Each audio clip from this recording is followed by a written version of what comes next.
ಸ್ನೇಹಿತರೆ ನಮಸ್ಕಾರ. Good news. ಇಡೀ ದೇಶಾದ್ಯಂತ ಇರುವಂಥ ದೇಶದ ಎಲ್ಲ BPL ಅಂತ್ಯೋದಯ ರೇಷನ್ ಕಾರ್ಡ್ ಇರುವ ಪ್ರತಿಯೊಬ್ಬರಿಗೂ ಕೂಡ ಕೇಂದ್ರ ಸರ್ಕಾರದಿಂದ ಭರ್ಜರಿ ಗುಡ್ ನ್ಯೂಸ್. ಇನ್ನು ಮುಂದೆ ಅಕ್ಕಿ ಬದಲಿಗೆ ಪ್ರತಿ ತಿಂಗಳು ಸಿಗಲಿದೆ 3,000 ರೂಪಾಯಿ ಹಣ ಉಚಿತವಾಗಿ. ಕೇಂದ್ರ ಸರ್ಕಾರ ತನ್ನ ಅನುದಾನದ ಅಡಿಯಲ್ಲಿ ದೇಶದ BPL ಮತ್ತು ಅಂತ್ಯೋದಯ ರೇಷನ್ ಕಾರ್ಡ್ ಇದ್ದವರಿಗೆ ಪ್ರತಿ ತಿಂಗಳು ಉಚಿತವಾಗಿ ಅಕ್ಕಿ ವಿತರಣೆ ಮಾಡಲಾಗುತ್ತಿತ್ತು. ಆದರೆ ಮುಂದೆ ಪ್ರತಿ ತಿಂಗಳು ಕೂಡ ಕೇಂದ್ರ ಸರ್ಕಾರದಿಂದ ಅಕ್ಕಿ ಬದಲಿಗೆ ಹಣ ನೀಡಲು ಅತಿ ದೊಡ್ಡ ನಿರ್ಧಾರ ತೆಗೆದುಕೊಂಡಿದ್ದು, ಇದರಿಂದ ಅದೆಷ್ಟು ಬಡ ಮತ್ತು ಮಧ್ಯಮದ ವರ್ಗದ ಕುಟುಂಬಗಳಿಗೆ ಬಂಪರ್ ಗಿಫ್ಟ್ ಸಿಕ್ಕಂತಾಗಿದೆ.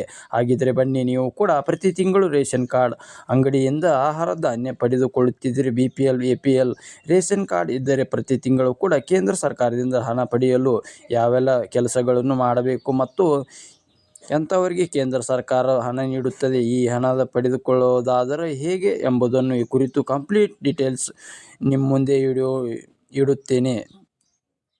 ತಪ್ಪದೆ ವಿಡಿಯೋವನ್ನು ಈಗಲೇ ಲೈಕ್ ಮಾಡಿ ಹಾಗೂ ಕಂಪ್ಲೀಟ್ ಆಗಿ ಮಾಹಿತಿಯನ್ನು ತಿಳಿದುಕೊಳ್ಳಿ. ಕೊನೆಯವರೆಗೂ ನೋಡಿ. ದೇಶದ ಕೋಟ್ಯಾಂತರ ಪಡಿತರ ಚೀಟಿದಾರರು ಕೇಂದ್ರ ಸರ್ಕಾರದ ಮಹತ್ವದ ಸಿಹಿ ಸುದ್ದಿಯೊಂದಿಗೆ ನೀಡಿದೆ. ಸಾರ್ವಜನಿಕ ವಿತರಣೆ ವ್ಯವಸ್ಥೆಯಲ್ಲಿ ಕ್ರಾಂತಿಕಾರಿ ಬದಲಾವಣೆ ತರಲು ಮೋದಿ ಸರ್ಕಾರ ಮುಂದಾಗಿತ್ತು. ಇನ್ನು ಮುಂದೆ ಪಡಿತರ ಚೀಟಿದಾರರು ಉಚಿತ ಅಕ್ಕಿ ಅಥವಾ ಗೋಧಿಯನ್ನು ಬದಲಾಗಿ ನೇರವಾಗಿ ಅವರ ಬ್ಯಾಂಕ್ ಖಾತೆಗೆ ಹಣ ಜಮಾ ಮಾಡುವ ಮಹತ್ವದ ನಿರ್ಧಾರವನ್ನು ತೆಗೆದುಕೊಳ್ಳುವ ಹಂತದಲ್ಲಿ ಆಹಾರ ಭದ್ರತಾ ಯೋಜನೆಯಡಿಯಲ್ಲಿ ಇಲ್ಲಿವರೆಗೆ ಬಡ ಕುಟುಂಬಗಳಿಗೆ ನೀಡಲಾಗುತ್ತಿತ್ತು.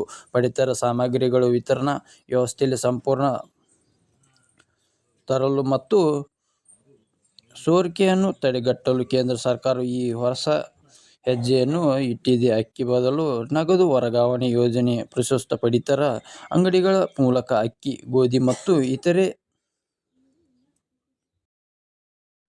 ಧಾನ್ಯಗಳನ್ನು ವಿತರಿಸಲಾಗುತ್ತಿದೆ. ಆದರೆ ಕೇಂದ್ರ ಸರ್ಕಾರದಿಂದ ಹೊಸ ಸ್ಥಾಪನೆಯ ಪ್ರಕಾರ ಫಲಾನುಭವಿಗಳಿಗೆ ಅಕ್ಕಿ ಬದಲಾಗಿ ಅದರ ಮೌಲ್ಯದ ಹಣವನ್ನು ಕೂಡ ನೇರವಾಗಿ ವರ್ಗಾವಣೆಯ ಮೂಲಕ ಬ್ಯಾಂಕ್ ಖಾತೆಗೆ ಜಮಾ ಮಾಡಲಾಗುತ್ತಿದೆ. ಈ ನಿರ್ಧಾರದಿಂದ ಪಡಿತರದಾರರು ತಮಗೆ ಬೇಕಾದ ಆಹಾರ ಧಾನ್ಯಗಳನ್ನು ಮುಕ್ತ ಮಾರುಕಟ್ಟೆಯಲ್ಲಿ ಖರೀದಿಸುವ ಆಯ್ಕೆಯನ್ನು ಸ್ವಾತಂತ್ರ್ಯ ದೊರೆಯಲಿದೆ. ಕಾಳಸಂತೆಯಲ್ಲಿ ಬೀಳಲಿದೆ ಕಡಿವಾಣ. ಸರ್ಕಾರದ ಈ ನಿರ್ಧಾರ ಹಿಂದೆ ಹಲವು ಪ್ರಮುಖ ಕಾರಣಗಳಿವೆ. ಪಡಿತರ ಅಂಗಡಿಗಳ ಸಿಗುವ ಅಕ್ಕಿಯನ್ನು ಕೆಲವರು ಬಳಸದೇ ಇರುವುದು ಮತ್ತು ಕೆಲವರು ಅದನ್ನು ಕಡಿಮೆ ಬೆಲೆಗೆ ಕಾಳಸಂತೆಯಲ್ಲಿ ಮಾರಾಟ ಮಾಡುತ್ತಿರುವುದು ಸರ್ಕಾರದ ಗಮನಕ್ಕೆ ಬಂದಿದೆ. ಇಂತಹ ಕ್ರಮಗಳಿಗೆ ಕಡಿವಾಣ ಹಾಕಲು ಮತ್ತು ನಿಜವಾದ ಫಲಾನುಭವಿಗಳಿಗೆ ಸರ್ಕಾರದ ಸೌಲಭ್ಯಗಳು ನೇರವಾಗಿ ತಲುಪುವಂತೆ ಮಾಡಲು ಈ ನಗದು ವರ್ಗಾವಣೆ ವ್ಯವಸ್ಥೆ ಸಹಕಾರಿಯಾಗಲಿದೆ. ಈಗಾಗಲೇ ಪ್ರಾಯೋಗಿಕ ಜಾರಿ ಯಶಸ್ವಿ. ಈ ಯೋಜನೆಯಲ್ಲಿ ದೇಶಾದ್ಯಂತ ಏಕಾಏಕಿ ಜಾರಿಗೊಳಿಸುವ ಮೊದಲು ಕೇಂದ್ರ ಸರ್ಕಾರವು ಕೆಲವು ಕೇಂದ್ರಾಡಳಿತ ಪ್ರದೇಶಗಳಲ್ಲಿ ಪ್ರಾಯೋಗಿಕವಾಗಿ ಜಾರಿಗೊಳಿಸಿತ್ತು. ಚಂಡೀಗಢ, ಪುದುಚೇರಿ, ದಾದ್ರಾ ನಗರ ಹವೇಲಿ ಮತ್ತು ಮಹಾರಾಷ್ಟ್ರ ಕೆಲವೊಂದು ಭಾಗಗಳಲ್ಲಿ ಅಕ್ಕಿ ಬದಲು ಹಣ ನೀಡುವ ಪೈಲಟ್ ಪ್ರಾಜೆಕ್ಟ್ ಅತ್ಯಂತ ಯಶಸ್ವಿಯಾಗಿದೆ.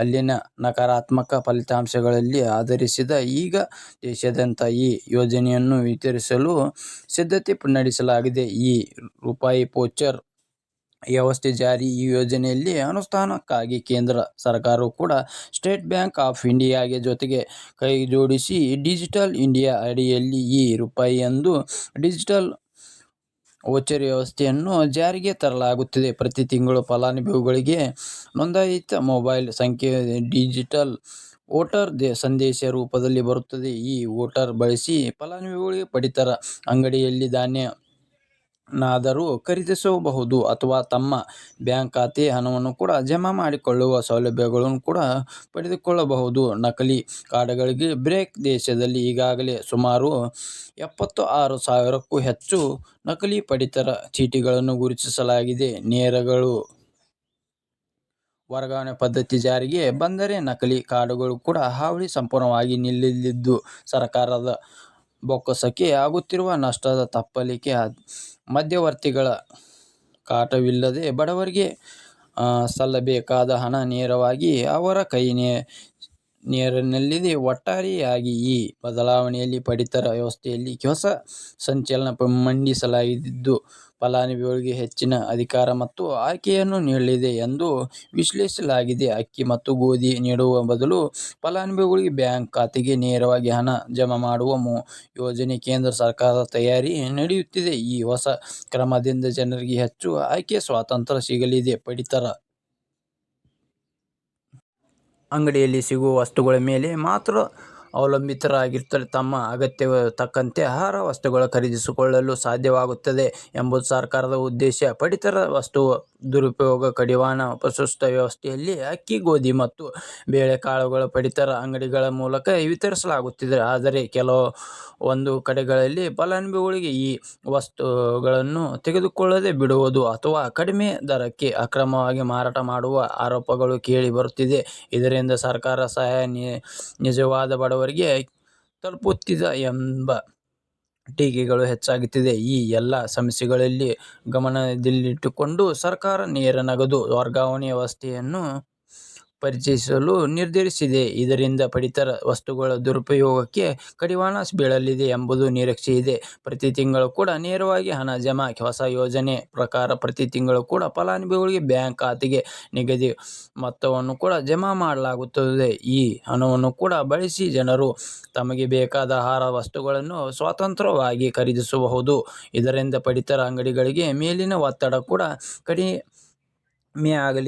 ಈ ಯೋಜನೆಯನ್ನು ದೇಶಾದ್ಯಂತ ಒಂದೇ ವೇಳೆ ಜಾರಿಗೆ ತರದೆ ಮೊದಲು ಕೆಲವು ಅಯುದ್ಧ ಪ್ರದೇಶಗಳಲ್ಲಿ ಪ್ರಾಯೋಗಿಕವಾಗಿ ಜಾರಿಗೆ ತರಲಾಗಿದೆ.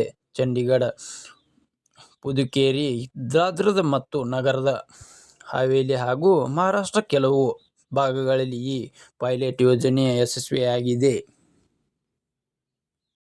ಕಾರ್ಯನಿರ್ವಹಿಸಿದೆ. ಈ ರೂಪಾಯಿ ವೋಚರ್ ವ್ಯವಸ್ಥೆ. ಈ ಹೊಸ ವ್ಯವಸ್ಥೆಯಲ್ಲಿ ಭಾಗವಾದ ಕೇಂದ್ರ ಸರ್ಕಾರವು ಎಸ್ಬಿಐ ಸಹಯೋಗದೊಂದಿಗೆ ಈ ರೂಪಾಯಿ ಎಂಬ ಡಿಜಿಟಲ್ ವೋಚರ್ ವ್ಯವಸ್ಥೆಯನ್ನು ಪರಿಚಯಿಸಲು ಮುಂದಾಗಿದೆ. ಫಲಾನುಭವಿಗಳಿಗೆ ಮೊಬೈಲ್ ಸಂಖ್ಯೆ ಪ್ರತಿ ತಿಂಗಳು ಕೂಡ ವೋಚರ್ ರೂಪದಲ್ಲಿ ಹಣ ಜಮಾ ಮಾಡಲಾಗುತ್ತದೆ. ಈ ವೋಚರ್ ಬಳಸಿ ಪಡಿತರ ಅಂಗಡಿಗಳಲ್ಲಿ ಅಕ್ಕಿ ಮತ್ತು ಗೋಧಿಯನ್ನು ಖರೀದಿಸಬಹುದು.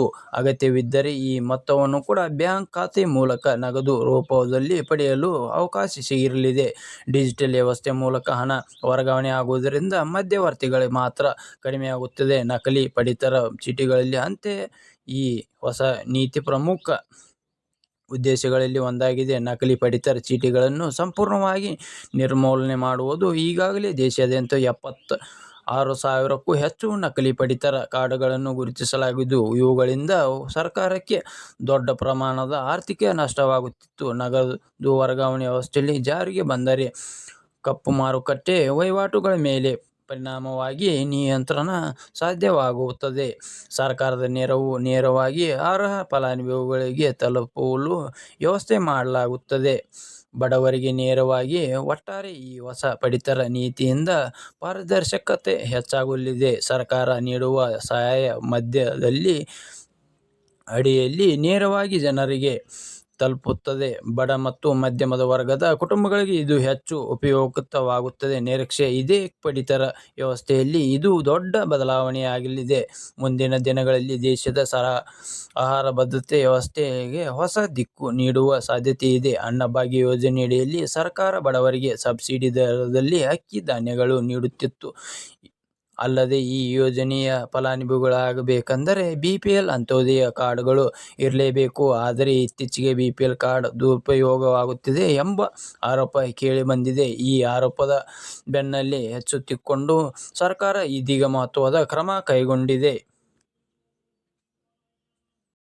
ಬಿಪಿಎಲ್ ಕಾರ್ಡ್ ರದ್ದು. ಹೌದು, ಕರ್ನಾಟಕದಲ್ಲಿ ರೇಷನ್ ಕಾರ್ಡ್ ರದ್ದು ಪ್ರಕ್ರಿಯೆ ಇತ್ತೀಚೆಗೆ ಭಾರೀ ಚರ್ಚೆಗೆ ಒಳಗಾಗಿತ್ತು. ಸರ್ಕಾರ ಅನರ್ಹ ಬಿಪಿಎಲ್ ಕಾರ್ಡ್ಗಳನ್ನು ತೆಗೆದು ಹಾಕುವ ನಿರ್ಧಾರ ಕೈಗೊಂಡಿತ್ತು. ಈ ಹಿನ್ನೆಲೆ ಲಕ್ಷಗಟ್ಟಲೆ ಬಿಪಿಎಲ್ ಕಾರ್ಡ್ಗಳನ್ನು ಈಗಾಗಲೇ ರದ್ದುಗೊಳಿಸಲಾಗಿದೆ. ಇದರ ಜೊತೆಗೆ ಕೆಲವು ಬಡವರ ಕಾರ್ಡ್ಗಳು ರದ್ದಾಗಿದೆ ಎಂದು ಆರೋಪಗಳಿವೆ. ಈ ಜಿಲ್ಲೆಯಲ್ಲಿ ಹೆಚ್ಚು ಬಿಪಿಎಲ್ ಕಾರ್ಡ್ ರದ್ದು. ಬೆಂಗಳೂರನ್ನು ಹೊರತುಪಡಿಸಿ ರಾಜ್ಯದ ಅತಿ ದೊಡ್ಡ ಬಿಪಿಎಲ್ ಕಾರ್ಡ್ಗಳನ್ನು ರದ್ದುಗೊಳಿಸಿದ ಜಿಲ್ಲೆ ಎಂಬ ಸ್ಥಾನಕ್ಕೆ ಮೈಸೂರು ಗುರುತಿಸಿಕೊಂಡಿದೆ.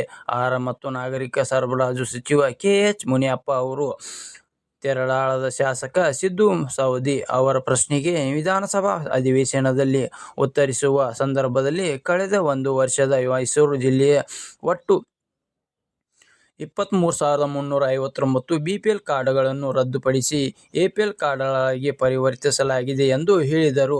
ವಾರ್ಷಿಕ ಆದಾಯ ಕಡಿಮೆ ಇದ್ದರೂ ಅನೇಕ ಕುಟುಂಬಗಳಿಗೆ ಜಿಎಸ್ಟಿ ಸಂಖ್ಯೆ ಪಡೆದ ಕಾರಣ ಅಥವಾ ವಿವಿಧ ಆರ್ಥಿಕ ಚಟುವಟಿಕೆಗಳಲ್ಲಿ ಗಾಗಿ ಕಂಪನಿಯ ನಿರ್ದೇಶಕರಾದ ಹಿನ್ನೆಲೆಯಲ್ಲಿ ತಮ್ಮ BPL ಕಾರ್ಡ್ಗಳನ್ನು ಕಳೆದುಕೊಂಡಿದ್ದಾರೆ. ಆದರೆ ಫಲಾನುಭವಿಗಳು ನಿಜವಾಗಿಯೂ ಕೂಡ ಅರ್ಹರಾಗಿದ್ದರೆ ಅವರ BPL ಕಾರ್ಡ್ಗಳನ್ನು ಮತ್ತೆ ನೀಡಲಾಗುತ್ತದೆ ಎಂದು ಅಧಿಕಾರಿಗಳು ಸ್ಪಷ್ಟನೆ ನೀಡಿದ್ದಾರೆ.